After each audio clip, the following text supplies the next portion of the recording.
All right, so here is a story, the follow-up story to that mystery plane that was trending I think last month, and this is basically just another Netflix series special. So here we go. So man, mystery plane have fled the country according to our so-called security minister Horace Chang. So the occupants of a deregistered plane that crash landed on Rocky Point Beach earlier this year have reportedly fled the country, and the government has given the clearest indication that aircraft was a smuggling mission.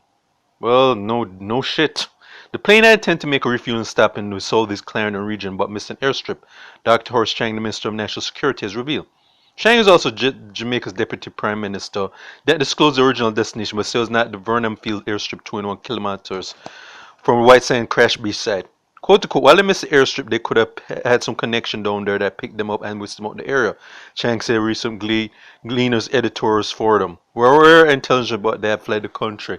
Yeah, okay, and this is going to be this is the usual, this is just the usual story right here. Chang's disclosure dovetails with the narrative of Police Commissioner Major General Anthony Anderson, who announced at the February 1 press conference that ill-fated plane was not destined for Jamaica.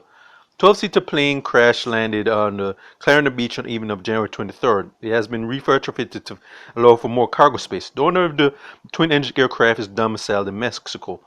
Residents scavenged the plane for souvenirs and shortly after men had reportedly been seen disembarking on the aircraft and fleeing.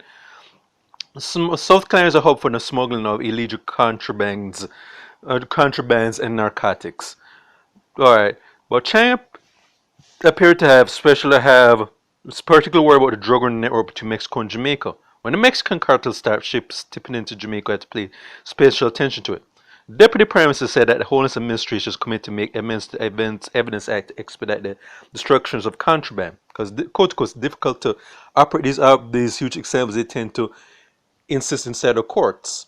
Quote unquote, we have intercepted tons of contraband. Guns tend to be thrown overboard so we don't find them, he told editors and reporters. Coke is something to sometimes find short, and we've been seeing a few procedures recently.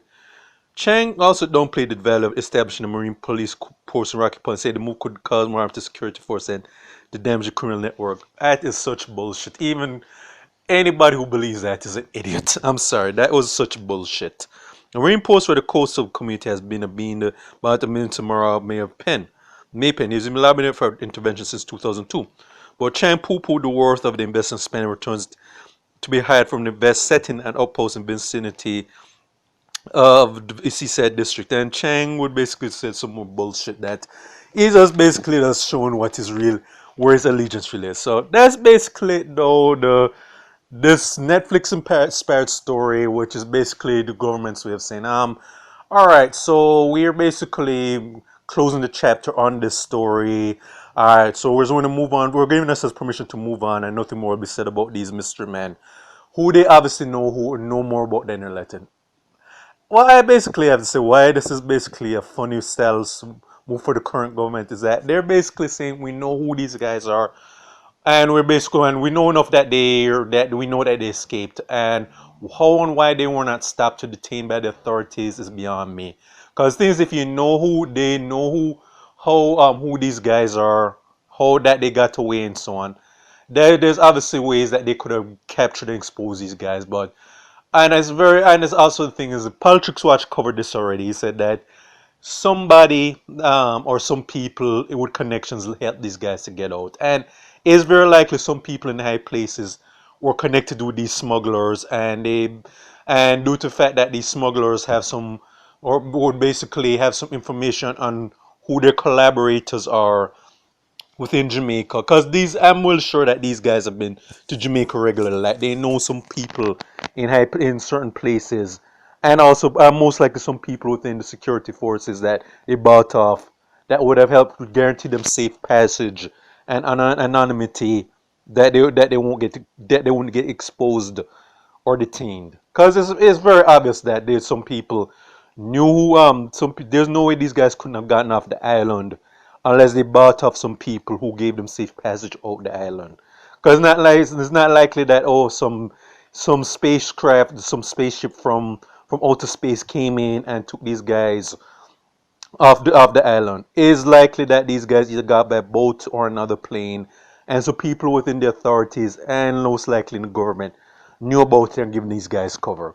Yeah, so that's what's obvious it is. That this is just basically the way of saying we're trying to cover our tracks because these guys know they know more about what they're saying. And Chang's saying, okay, we're against making an outpost right there in the area to capture these guys because they know that if they do that, a lot certain people in positions of power who are connected with these smugglers are going to get exposed, and they're basically saying no, we'd rather cover our tracks. That's what the government is saying. They're basically saying that we're in collaboration with some of these people, and this is just basically saying we're giving ourselves permission to move on from this so that we don't get caught or exposed. That's what it basically is. Because after this, they're basically saying we'll not say anything more about these mystery Mexican smugglers, and end the chapter. We're moving on from this. Don't bring this up again.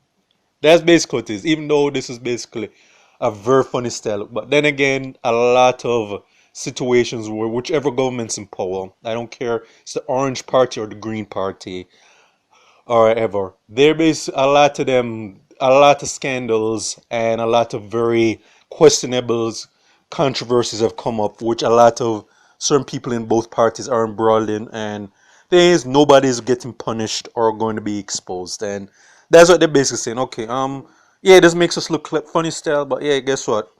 We're just going to drop this. This is going to be allowed to fall down the memory hole, and okay, and there's not more to be said about it. And we'll move on to the next scandal we're going to be caught up in very soon. So but the thing is, the overall recurrent theme is that we're not going to be punished or held accountable, and this is basically an example of that. But and so on. But I'm just bringing this up though because hey, if the Jamaican people, the ones who are not cowards and idiots, y'all need to start banging drums about more than this, alright? Because me or other people doing YouTube recordings is not enough to really tip the scales. Because the Jamaican people want to see justice and accountability. I want to get that snowball effect rolling day by day. This is why I do these recordings, and that's pretty much what I have to say. So, this is for State of Jamaica and the Caribbean. Check out my YouTube pages, Miles Gusson Farron, Miles Productions, without some Miles. Alright.